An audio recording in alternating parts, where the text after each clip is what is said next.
Welcome, Dave Brown, CEO of Valley Leadership. Um, Thank you for learning a little bit more about Catalyze, our foundational experience here at Valley Leadership. Valley Leadership is now almost 50 years old. And recently-ish, now probably about 6 years or so, we underwent a reimagination to think about how we train leaders a little differently than what we had done in the previous 40 years or so, but still very exciting. Last year's class 5 was our biggest class ever. 150 leaders were part of that. You'll hear from a few past class members today in a little bit. But just thank you for your interest, and particularly thank you for your interest in caring about Arizona enough to do something for Arizona, which is very much the spirit of what VL does. Um, you'll hear a little bit of a quick overview of Valley Leadership just from my standpoint. We'll learn a lot about Catalyze. You'll hear from some folks, and then we'll have some time for Q&A. So pretty quick run a show. We like to keep people out and about doing what the great work they're doing. So we'll be quick. Um, Overall, just to get the setup here and what you'll hear if you do decide to do the program many times, what Valley Leadership is all about. And that is that we bring a broad spectrum of Arizonans together to work in collaboration, which we define pretty explicitly to impact Arizona's most pressing issues. So big stuff. We don't gather people in a room to talk and learn things. We realized that it wasn't enough to just talk and discuss and brainstorm. We needed to get together with others who are thinking in the same way about getting things done, and then going and activating them to really have impact. So this is our vision. We want to see all sorts of Arizonans too. So from across the state, Catalyzes statewide. We have a handful or so of participants who come from different parts of the state beyond Maricopa County and the Valley to get those different perspectives. You learn how to work in collaboration, how you come to collaboration, how do you come to work, that ultimately we're going to impact those most pressing issues. Won't be impacted overnight. So this is not a prep to do projects that are very time specific or time a short time. These are all long range type things we're working on, because we know that there's an opportunity in Arizona now to really make some headway on what are now big issues, given that we are, at least with Phoenix, fifth largest city in the country and a state that continues to grow. The bedrock of all of this, everything that VL has done historically for almost 50 years, and now what we've really laser focused in on is that leadership is action. We are very inclusive in who we bring to the table. That's intentional. If you're ready to do something for Arizona, we don't care about your resume. We don't care about how many boards you served on. We don't care where you are on the corporate food chain. If you're ready to do something for Arizona and you obviously apply, we want you to be part of that mix. And that's been the very cool part of Valley Leadership over the last several years, is seeing the difference between being told or asked to be a leader versus I'm just going to be a leader. And I think I can bring something and contribute something to conversations around housing, around heat, around education, and I'm willing to roll up my sleeves and do something about it. That's what we're seeking. That is our calling card of how we do leadership with Valley Leadership. The second big hallmark of what we do are our principles of doing. These are values that we don't just have on pieces of paper and say, hey, look at these cool icons. We will train you to operate from these values. And these were very intentional values and applicable very much to Arizona and where we are as a state, that we spent a lot of time thinking through, driven to do my favorite, how do you get something done? How do you take the enthusiasm of, a fresh idea, and then 3 months out, still have some enthusiasm, 6 months, year, 5 years out, still have a level of enthusiasm to get something done on an issue that isn't going to happen or be solved overnight. How do you put Arizona first? How do you decide what is Arizona first? Start to have conversations with people that you may disagree with, different perspectives, but at the end of the day, what can we be doing for Arizona? Building trust. Not much will get accomplished if you can't build trust with someone, and in particular with someone that you may disagree with in any number of ways, just based on the daily work of education in the dozen plus ways we could help solve educations and get better educational outcomes. Disagreements will come up. If you can't build trust with people to figure out how you can get beyond disagreement, again, nothing will get done. We won't be able to put Arizona first. Team mindset, very much intentional language here around teams. We don't have steering committees. We don't have working groups. We don't have advisory councils. We don't have boards. We have impact teams. And there is no real hierarchy to that team. It is everybody that wants to see something get done, organized, managed.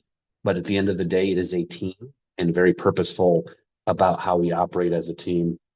And then integrity. You'll spend a lot of time in Catalyze thinking about who you are, reflecting about who you are, what you bring to an issue, both good and bad, just in the way of being a human, and how you'll deal with those things and how you'll work with people. That we really want to make sure that everybody's bringing their true, genuine self to the issue, because that's, again, how we'll make some progress in all the things we want to see done for the state. So I'm going to hand it off to Carrie in a second, but the gist of Valley Leadership is really do Catalyze, get a foundational experience, which you'll hear about here in more detail, what that means exactly. We have a great program called Impact Maker, which is where we go and activate you in the things I just talked about. We also have another program called Explore, where you'll go out and see parts of Arizona and see how all the issues you learn about in Catalyze show up in different parts of Arizona. But at the end of the day, again, you'll see it if you become part of this class 6. The doing part is throughout, is persistent, is maybe even a little ad nauseum when you hear it coming from me, because I'm always talking about it. Do you want to do something for Arizona? And if you do, you found the right place. So with that, I'm going to hand it over to Carrie, who can talk a little bit more about the details of Catalyze. Thank you all for being here. Thanks, Dave, for being here. So I'm going to talk a little more about logistics of Catalyze. I'm the Catalyze program manager. Before I get too much into that, I'm going to talk a little bit about big picture with the program. We have 4 things we're hoping to do. We want you to be able to make connections with other people. The class is pretty big. Last class was about 135 people by the time we got to graduation. We're looking also to help you build knowledge, both about yourselves and about Arizona, helping you build up different kinds of skills we need: introspection, communication, collaboration, and then really be able to share your perspective with lots of folks and hear about lots of other perspectives. So when you look at all these, hopefully it makes sense. This is why Dave says Catalyze is our building block or our core program. We start here, and then our hope is you head out to the other things you do or Valley Leadership does in a thoughtful way, ready to work with community. So we spent a lot of time thinking about creating this program. The team that created it really thought a lot about how adults learn, what are the big issues facing Arizona, how do we decide what they are, and how do we, over the course of 6 months, really try to help this happen for folks. So one of the things we want to share with you that we do talk about in the program is the Vitalist Healthy Communities Wheel. Some of you may have heard of Vitalist. They're a local organization with the mission of improving health for all Arizonans. If you're familiar with the social determinants of health, you'll see this wheel is based on those. And if you're not, the social determinants of health are factors that determine whether people and communities live healthy and fulfilling lives. The World Health Organization, different government, social service providers, researchers, folks here and around the world use this as a model to think about how so many issues are interconnected when we talk about health. And I share this to say, we really looked at the social determinants of health when trying to decide what are the issues we should talk about in this program. And here's what we landed on. We're not saying we're perfect or that this is every issue facing Arizona, but with the 14 sessions we have, this is how we split up our time to be able to talk about all of these different issues. And with our sessions, we work to introduce these issues, but also show you how they're interconnected and give you a chance to hear from people who are local experts doing work on the ground and are really embedded in how complex these issues are and how much they really talk to each other. Water is important in Arizona, but trees and shade is important for mitigating heat, and those trees use water. So we're always thinking about how are things interconnected and how do they work together. I won't spend too much time here to get too much in the weeds, but in addition to our topics, our framework is also built on these 6 questions that connect to our 3 themes of adaptability, equity, and interconnectedness. We always want to think when we're looking at a bigger issue, how is it connecting to these pieces? And the adaptability we also pull out into its own piece as we focus on being an adaptive leader, which we talk about as Arizona is a constantly changing place with lots of different folks. You have to be willing to adapt if you really want to be someone who works on one of these issues. And many of you from the places you work and things you work on have probably already figured that out. So here's a sample agenda for what one of our Zoom sessions might look like. We do get you in breakout rooms a lot. Usually within the first 5 minutes of a session, you are in a breakout room talking with folks about the prep work or about a major topic we're reflecting on for the session.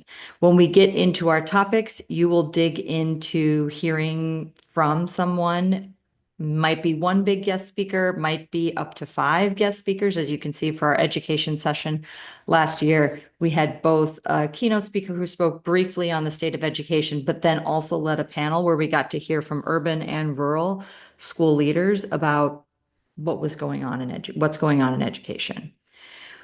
We want to try to present all this information to you in ways that tie issues together, but also tie you to the issues. When you look at that last piece, social ecological model, that's where we say, all right, let's think about this issue. How could we impact this issue, or how does this issue impact us at the individual level, at the community level, at the state or societal level?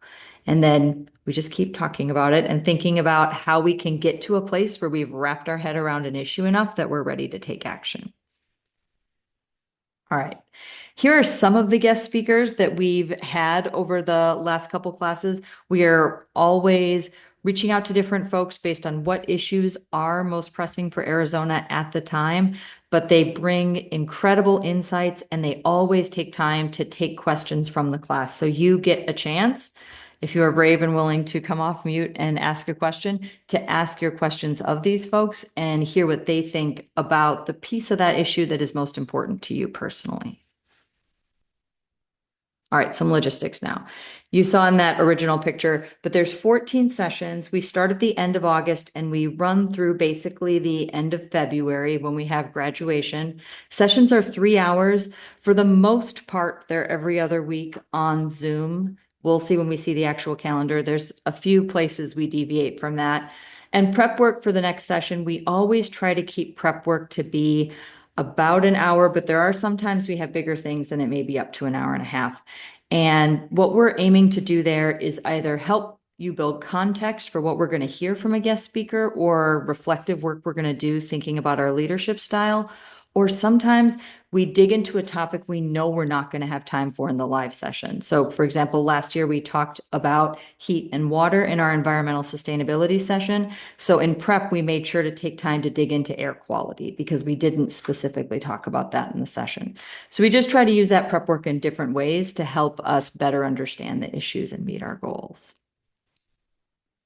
While a lot of the sessions are virtual, you can see virtual is really big there because we do want to acknowledge we are on Zoom. We are on Zoom in order to make the program accessible. We know people want to make meaningful connections with others, but we also know you have busy lives. And in the end, it will be hard to commit to this program if you have to drive somewhere every other week for 3 hours. And so we have the sessions on Zoom. We also make sure we make time for you to get a chance to talk to folks in person. The first thing we do together is in person at our kickoff. Then we also have our Path to Impact session, which is a chance to meet our impact team leaders. Dave mentioned that, and I'll talk a little more about it in a bit. We also have a social, which is optional, but that is a just unstructured chance to talk to folks in the program. We have what we're calling impact visits, which is a chance to go out and see different organizations in the Valley that are doing work that aligns to our principles of doing. And you can do those if you want to get out and connect with more people. There's some where it will be myself and maybe 20 people from the class and we'll all go together. You also can choose to just go with 1 or 2 folks you know from the class or go do something on your own. So a little bit of choice there in how you connect with folks. And then graduation is also fun and in person. And we work for a lot of our in-person events to keep them a little less structured because our online Zoom sessions are highly structured. So we want you to have time to just have the conversations you didn't get to finish when you were talking with folks earlier. We, in addition to that, getting you socialized time, we do work to align the things we're doing in person to our principles of doing so we can get concrete examples of those. And then also really a chance to hear and learn about our impact teams, which I promise I am going to talk about in a little bit to make that make more sense. But I want to put the whole picture together here for you. So the way we think about it is throughout the 6 months of this program, you're hearing from these different experts out in the field, learning about it, reading about it. You're also spending a lot of time thinking about yourself. Who am I? How do I work? How can I communicate to other people about what it's like to work with me? How can I find a way to chat with folks who have a really different working style or way of thinking than I do? And at the end, you take all that information and you say, okay, now that you guys are giving me 3 hours every other week back, what's my commitment going forward? Like Dave said, there's not a project you do during the class. The class is a project in and of itself. We say at the end, what do you want to do next? And we call that your commitment to do, you're committing to do going forward for Arizona. As promised, we have impact teams at Valley Leadership. And what this is it's a chance for folks who say, I'm busy, I care a lot about an issue, but I'm not ready to start my own nonprofit or join a board or, come up with all of these other things. You can jump into one of our teams that is already working on something, has community partners, has expertise in the topic, and has picked something where they can move the needle and are working on it. And you can join in and help that team do the work. You can see a list of our teams here. Our second newest team is civic engagement. Nestled here soon, you will see our nutrition team, which just launched. And we are always thinking about what are the issues and what specifically are the issues where we can drive some impact, where we can drive change as a group together. And those are the groups that get started and get going. And you are eligible to join one of these teams after you finish the Catalyze program. And so that for many people is their commitment to do at the end. They say, I've learned about these issues. I'm very passionate about whatever topic it is from here. And I'd like to join an impact team and give my time to that going forward.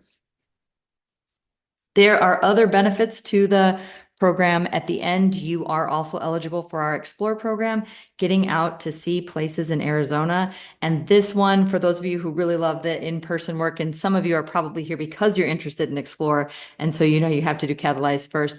Explore is all in person and a chance to really spend time with a small group of 10 to 15 people and get out and see the state. And you're also eligible for different scholarships from both Thunderbird School of Global Management and ASU's W.P. Carey School of Business. And we can share more information about that with folks as well in a little bit. But I want to get through a couple more logistics and get a chance to have you hear from our alumni, which is always the highlight of the session for folks. But few more things. You can see here our actual dates. They're also posted on the website, so you don't need to try to grab it all now, but we do have our sessions, both a session during the workday, if your job would allow you or your schedule would allow you to be in a daytime session. We do a 2 to 5 p.m. session on Mondays. If evenings is really what works best for you, we also offer an evening schedule. We ask you to choose between the two because we give you a pod, which is a small group of about 8 to 10 people that you get to spend time with. And that helps make the program a little more personal. If you think about a class of 150 people, it's nice to have 10 people that are your home base, your go-to to talk with. And we do that based on the session you pick. So if you're a daytime person, we get you all together in a pod based on what works for your schedule. Last thing we want to talk about quickly is cost. We do everything we can to not make cost a barrier for folks. So we have a sliding scale for tuition that's based on income level, and you can see the income level rules are different based on whether you're a single income household or a household with multiple incomes. On top of this, scholarships are available. When you do the application, you'll see you can check a box that says, please reach out to me about scholarships. And this is always where I like to sneak in for folks in the application. all of that information that is about you personally, demographic information, whether or not you're interested in a scholarship. Folks who review the applications cannot see any of that. They can only see your answers to the questions, the short answer questions that you go through. Our application is completely online, so you can hop in there, answer the questions. We always tell people what we're really looking for is honest, straightforward answers where you share about yourself and who you are. We're not looking for super long. We're not looking for you to already be an expert in tons of things for Arizona. We are looking for you to be someone who's interested in hearing what other people think. So answers like, I'm always right, everybody I work with is always wrong, are more problematic, but outside of that, really just tell us who you are. That's what we're looking to hear. Applications are reviewed. We have about a month, maybe it's not a month, close to a month time for folks to review applications. And that's because we have board members, community leaders, our CEO, who you heard from, Dave Brown, going through and using a rubric to help identify folks who will be successful in the program.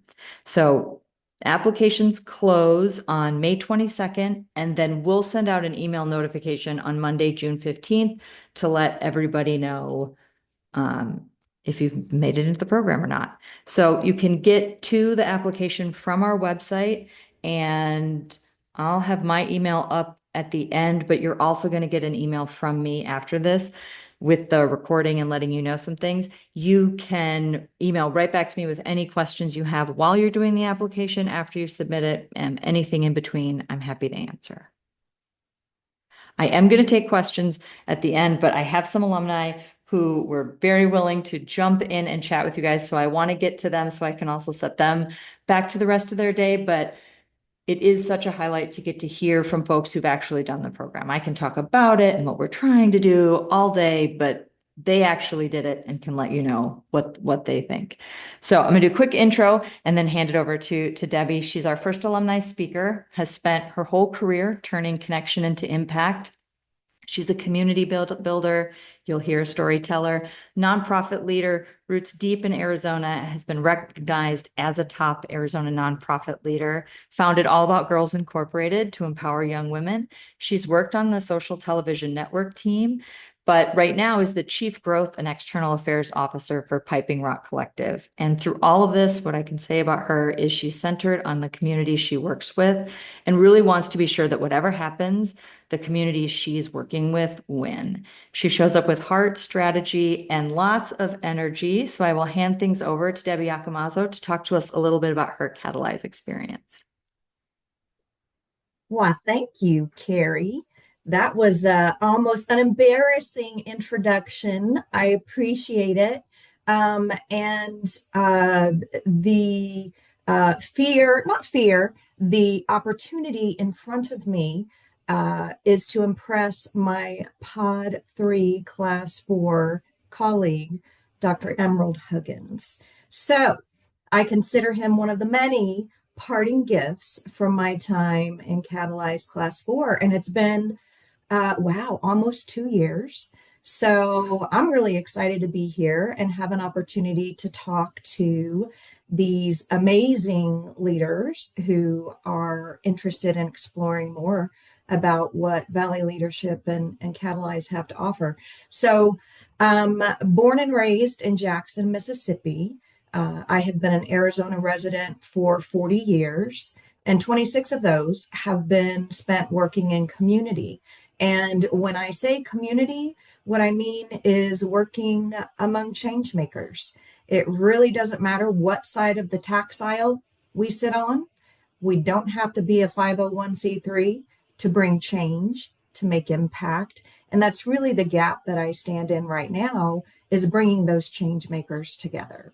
So over that 26 plus years, I was focused on youth education and development. I had an incredible opportunity to work in higher education, human services, chronic disease. My time in healthcare was transformative. And speaking of that healthy communities wheel and the juxtaposition of how social determinants of health affect us as individuals, affect us as communities, and the ways that those can either divide us or allow us to create access in the gap. That's kind of where I live and breathe right now. And I think Dr. Huggins also is impacting very similarly in that way. And I think that you'll find the folks in this room, and should you choose to join Catalyze, the new program coming on board, I think you'll find, that you'll be among like-minded individuals. What I'm doing now, it sounds like a big role, and it is, but it is finally as part of my leadership journey, placing my stamp on how I want to show up, how I'd like to solve, and the legacy of leadership and change and impact that I'd like to leave behind. So, Piping Rock Collective, cross-generational advisory group offering integrated financial, operational, and brand strategy, ready to scale responsibly, guiding businesses towards, and this is really the hot part, this is the hot take, meaningful community integration. And again, it doesn't matter where you stand in community, and it really doesn't matter where you are on your leadership journey.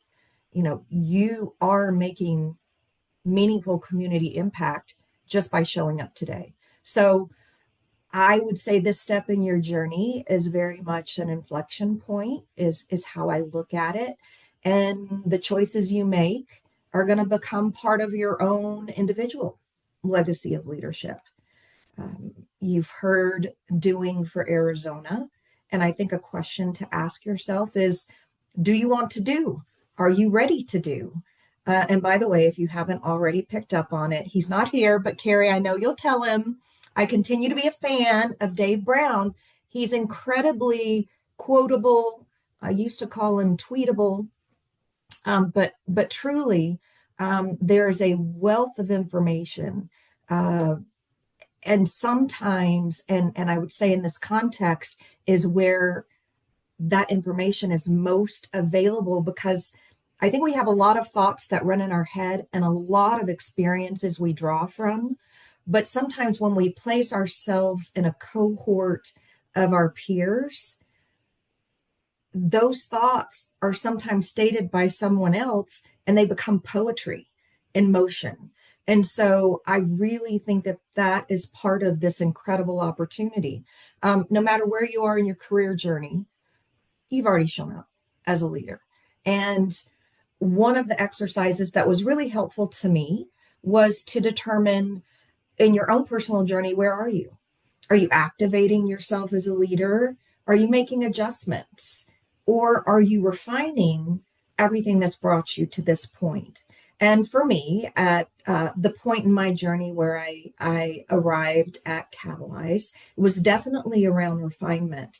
And something I thought about in preparing for today is I wanted to share personally throughout my time in class and learning and experiencing, I asked myself, would this have been better? Would I have been better served if I had been here earlier in my career? And I think that was a great question. I absolutely know that it would have, for me, presented value earlier in my career. However, I'm not sure if I would have received it in the same way or as deeply and meaningfully if I hadn't had the context of my career experiences beforehand. So I guess I share that just to,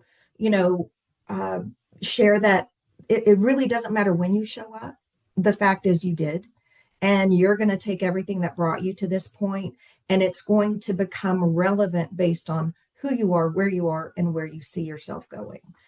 The investment, and I don't want to cover ground that Carrie has already covered and Dave has, but interestingly, a friend and colleague of mine who was a recruit for Class 5 asked the question, it says we're doing for Arizona. So is this really transferable outside Arizona? I think the answer is a resounding yes, absolutely. While we are focused on the state of Arizona and those social issues, those community opportunities, those economic inflection points, yes, focused on Arizona, but the skill set, the observations, the practice, and the self study that you're going to experience during this time, take it. We'd love to keep you in Arizona, of course, and we'd love for you to join an impact maker team, but use this for good. And you can take this skill set because it's both personal and professional, and you can place it wherever you are in the world. So that was something that I thought was interesting that was brought last season. Time commitment for me, I was Tuesdays, pod 3 in the evenings.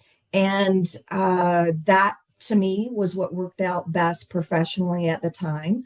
And I committed about 6 to 9 hours per month, class prep, virtual sessions. And I think there were 14 in total.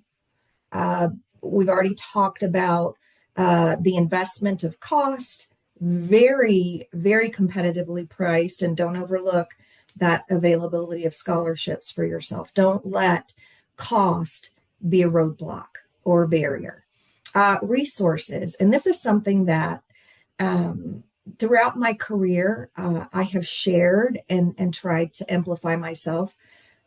There are many resources that sometimes go unused. So please know that the Valley Leadership Network of staff members, champions, impact leaders, as well as your pod cohorts and colleagues, they're a tremendous resource.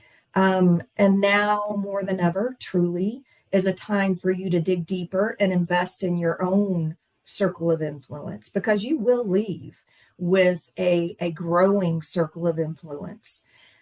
As far as pod life, your pod is home base. And each pod operates a little bit differently, but know that it is truly meant to be a cohort. There's the larger class cohort that's growing with each new year, each new class. But then within that, you have your pod.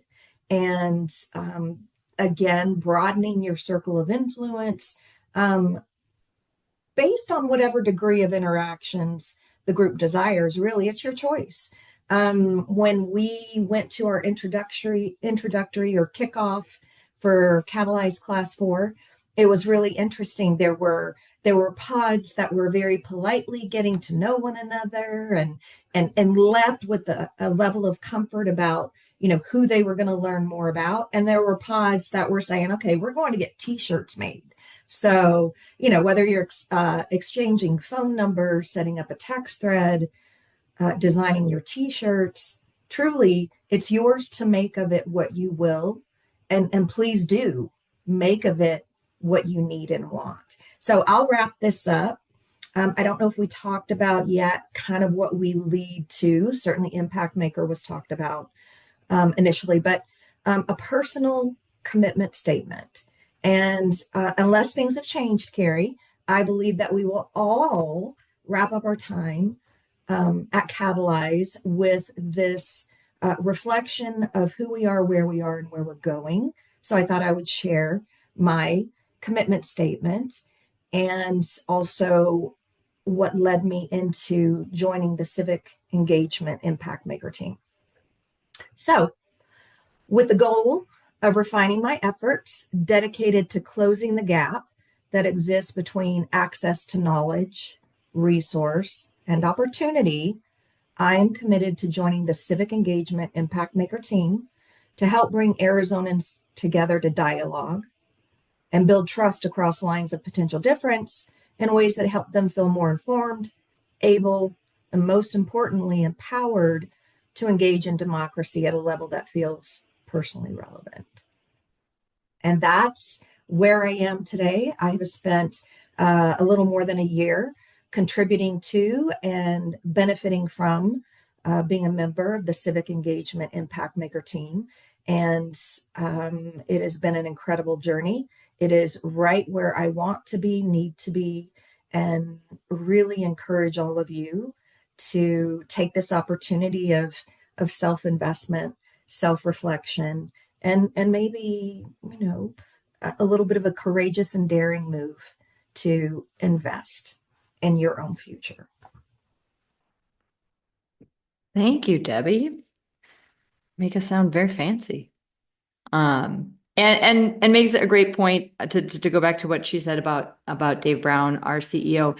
He does feel that the program is important and spends actual time with us. You will hear from him. He leads sessions on leadership. He really wants to lay out the foundation, and his commitment to that, I always find really impressive. He's a busy guy who's got a lot of different things he's doing, but he always does make time for the class. So I want to tell you guys a little bit about our next alumni speaker is somebody who just finished class 5 and really thinks about interconnectedness in Arizona. You can find him bouncing all over. He is committed to community. He's committed to second chances. He's committed to small business and big business owners. He's an industrial real estate advisor with the renowned Lyles Industrial team. And when he's not helping businesses find the right space to fit their big dreams and their operational realities, he serves on local boards, including the Barbell Saves Project, where he has not only served on the board, but also served as a coach, is really committed to reaching out a hand to folks when they're going through some of their toughest times. In addition to all of that, he just is willing to help, which we discovered on the Valley Leadership Team at our staff meeting last week when we realized basically every member of the Valley Leadership Team has asked David to do something this week, and he has said yes to all of us. So thanks for fitting us in with a busy calendar of your own life plus all the Valley Leadership asks. I'm going to hand things over to David Perez to tell us a little bit about his Catalyze experience. Thanks so much, Carrie. So my name is David Perez. I'm an industrial real estate broker here in Phoenix, originally from New York. I've been out here maybe 14 years or so. Prior to being in real estate, I worked in behavioral health, substance use, psych. So I have a very strong familiarity with the homeless population, housing. That's kind of where I come from. What got me into that was substance use myself. So I come with lived experience. I have a little over 6 years of sobriety.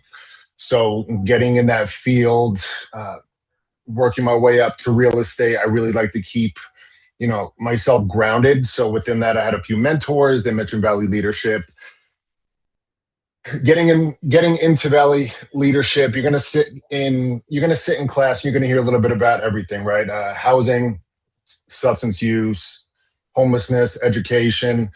And I think one of the biggest takeaways outside of your classes is being able to connect with your cohort. So you're gonna hear opinions from both sides, right? Politically, everybody's opinions is going to fall somewhere.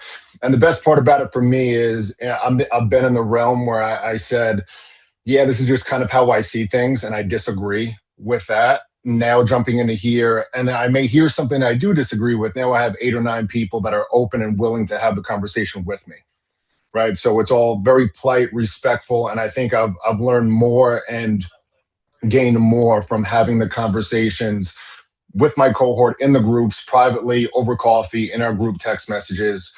And I always say one of the biggest takeaways is it's not just in Catalyze, it's not just in Zoom. When you go back to your workplace, when you involve yourself in the community, one of the biggest obstacles we run into is we cross paths with people who we disagree with 24/7.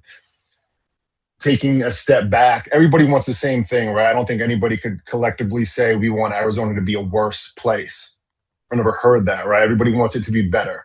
The path on getting better might look different for everybody, but the ultimate goal is the same across the board. This group, if you choose to join, really helps you connect with people all across the board. And I find you can make much more of an impact when you can work with individuals that you might not see eye to eye with, but at the end of the day, you want the same thing for Arizona. All of these different Zooms you're going to hop on with people in all types of industries. You're going to really lean towards something, whether it's, and obviously I'm a little bit biased. Substance use is something that I like to be involved in. I sit on the board of a handful of nonprofits. I work with them as much as possible. I jumped onto the impact team, the opioid use disorder toolkit. So within all of this, you're going to hear something, you're going to love it, you're really going to align with it. And they don't give you any space to say, okay, well, what do I do now with all the knowledge and the need for change now? They make it very extremely smooth transition. You'll meet with all the different teams. You'll be able to ask all the questions, and really, it's not so it doesn't take so much of your time, right? I think every other week for about an hour, we will have a Zoom, and then you can go ahead and choose how much time you want to lean in and how much time you want to give back, and they work with you tremendously, which is fantastic.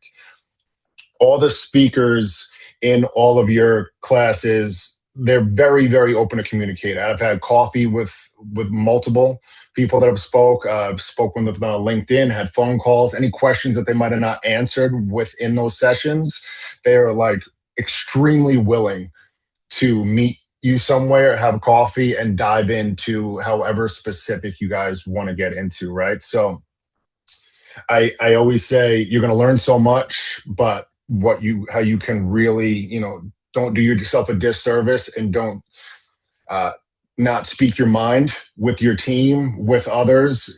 And it's never a bad thing to disagree. You don't need to change anybody's mind, but understand how they view things, what led them to get to that opinion, where they grew up, their beliefs. It's so fascinating once you kind of get to know people on a personal level, and then realize, oh, we don't agree about anything, but you're a really great person. And now I want to kind of get your viewpoint on this, right? Which has been one of the biggest things for me. And, after all of that, so I joined the Explore team. So I'm sure a lot of you are interested or familiar with the Explore team. You're going to hear so much about Phoenix, and you're going to start to say, well, Arizona is a massive state. What else is like over there? How does it trickle into Phoenix? How does Phoenix affect all of these things? Which really opened my mind, because I was very closed-minded. Not being from here, being from New York on Long Island, which is like 2 hours from side to side, was my whole entire life for 20 years. And then coming to Phoenix and saying, the state of Arizona, I haven't even seen any of it. So we traveled to Yuma, by the border, all the agriculture. If last month you told me that all the lettuce in the world was grown in California, I would have believed you, because I had no idea it was in this state we live in. The amount of work and the amount of support we get from Yuma, being at the border, we just went to Nogales on the Arizona side and the Mexico side. So now being able to see how all these border towns, we're going to the reservations all around Phoenix, South Phoenix, Buckeye, and really seeing how all those things now affect Phoenix and how Phoenix affects all of those towns. So after you learn so much here in the Valley, you're going to start questioning, okay, how does it affect everything else? How do all those other towns affect Phoenix? But it's important to learn about your town. You're going to do a windshield. I forget the exact name. You're going to drive to different zip codes, right? So we drove to different zip codes from Scottsdale to Central Phoenix with the same checklist and questions to really see how much it changes from Phoenix over to Scottsdale. And you're going to start asking questions, why, right? Why is it so different right around the corner from over here? All the water issues we go and deal with that so many people are not familiar with, to find it's so prevalent going on now. And it is truly fascinating that you could drive around Arizona or live here for years and not know so much about what's going on. But any questions you have, I can assure you, Catalyze will point you in that direction and then set you up for success afterwards to take action. There will never be a moment where you say, I have all this information, what do I do with it now? They will always make it a smooth, easy transaction and move forward.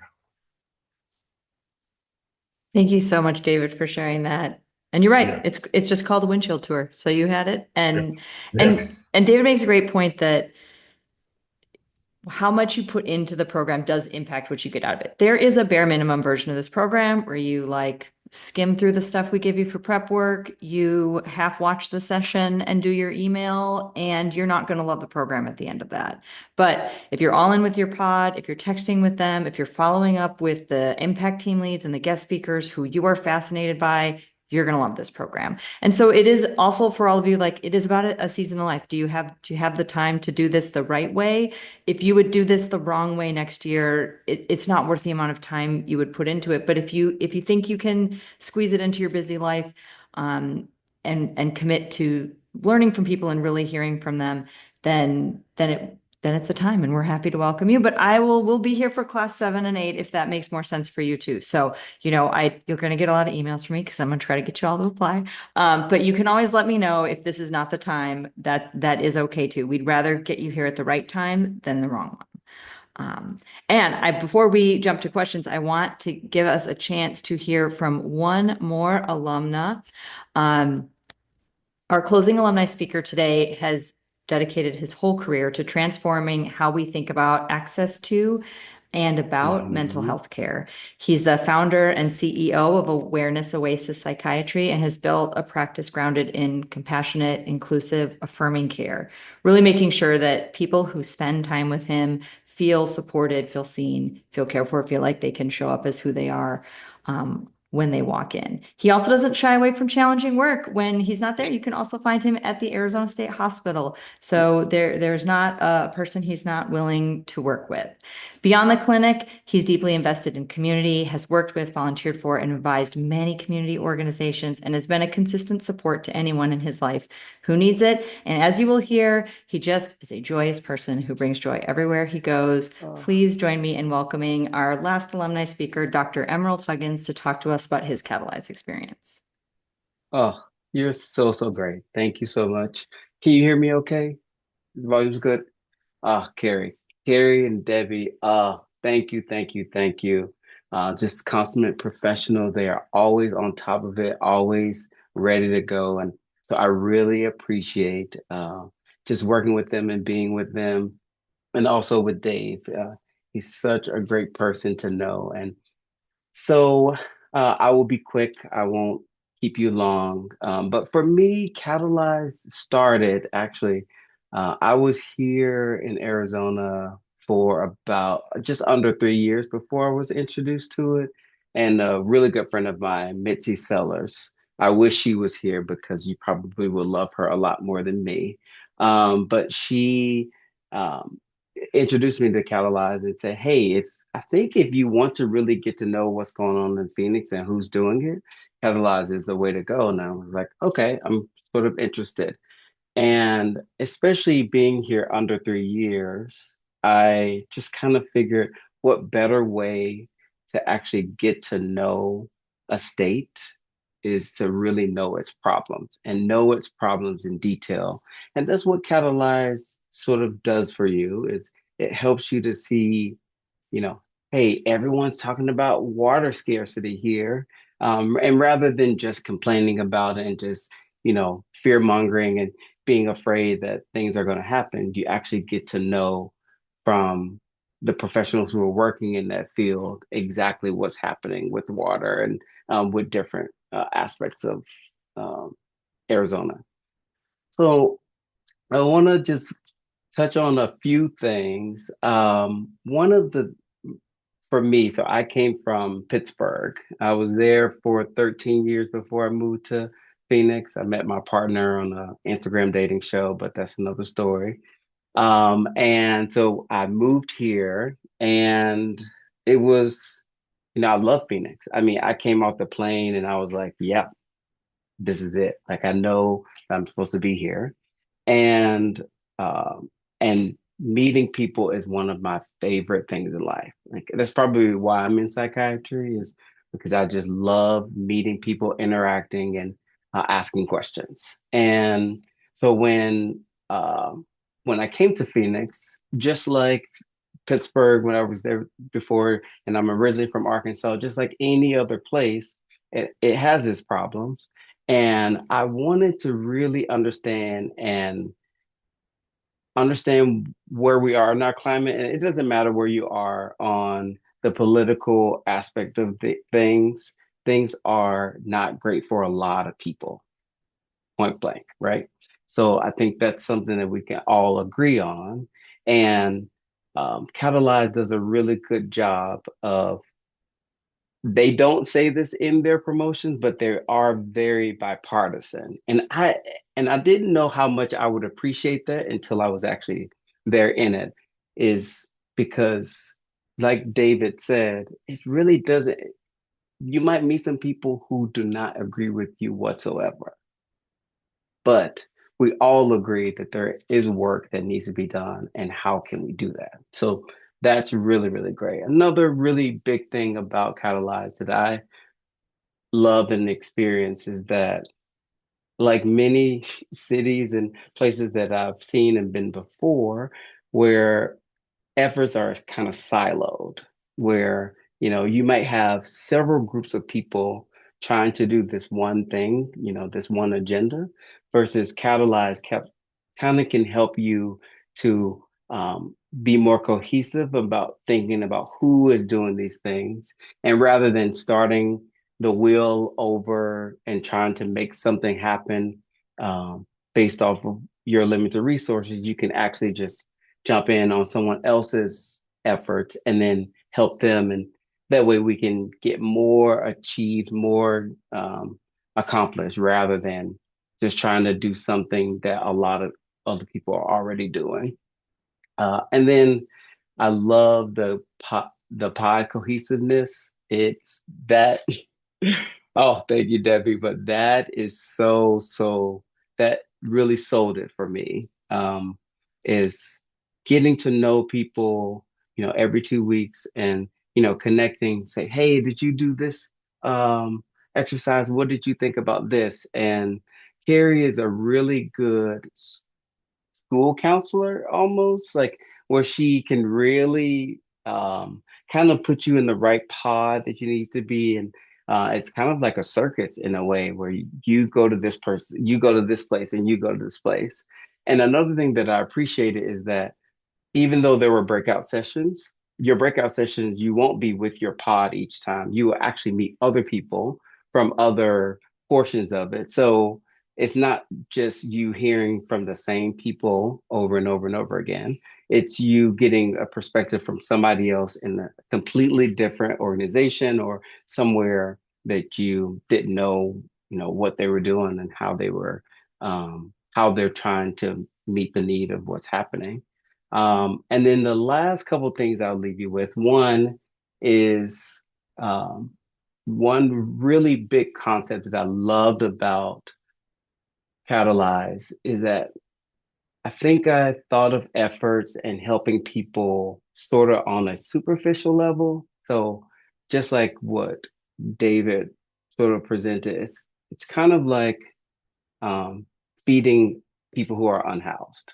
Yes, there are efforts, and that is a need that people have food insecurity. Absolutely. But then also we need to go a step further to see, where did they come from, or how did they become unhoused, or how can we give them other things to prevent this problem from happening. And I'm a very efficient person. I like to know not just about the problem, but how do we prevent the problem from even happening. And Catalyze does a really good job of helping us to kind of zero out and look from a mezzanine and say, okay, let's see what we can do to help, go a step further to help this problem from and preventing it from happening. Another thing is that, like I said, these people who are coming to your sessions, they are the top of their game. They are the best of the best in the Valley and in Arizona, who are thinking about these things. And I am a person who, I'm passionate when people are passionate. And if they, like, I was that person in college where, if my professor was really good and loved their subject, yes, chef's kiss. I want to be all about it. It makes me more interested in what that subject is. And I didn't feel like that with every week. I ain't gonna lie to you, but I did feel that multiple weeks, where I'm like, wow, like this is really cool, and also there's a way that I can actually help. Like there's something that I can do to actually help with this problem, because things are bleak for a lot of people, and I think some people get stuck in, oh, there's nothing I can do. There's no way for me to advance or help with the situation, but Catalyze kind of gives you, say, hey, no, homie, there's some steps that you can do. These are, I can get you to do this, you can do this, and you can do this. And the last thing I would leave you with is one of my favorite quotes is by Angela Davis, and it's, I'm no longer accepting the things that I cannot change. And I'm changing the things that I can accept. So thanks. Appreciate it. Oh, shout out to Tanner. Go Ash. Thank you. Thank you so much, Emerald, for sharing. And it does really help, I think, get at the difference between the headlines we hear about issues and then digging into the complexities of it. You know, one thing that stood out to me was in our water session, somebody said, you know, hey, I keep hearing about these Saudi farms using all of our water. And our guest speaker was like, hey, all agriculture uses more water than the cities. And there's also a farm based in Minnesota where all like the profits are going to Minnesota. That's using a lot of water in rural Arizona too. So it's just nice to take, we get, you know, there's just things that get in the headlines over and over, and our guest speakers really work to help get us behind those and understand what is the issue that brought it to the headline. And there is truth to that, but what is the more broad picture behind it? So thank you so much, everyone. I will hang out if anyone has questions, but Debbie, Emerald, I will let you guys go. Thank you for your time. I truly appreciate it.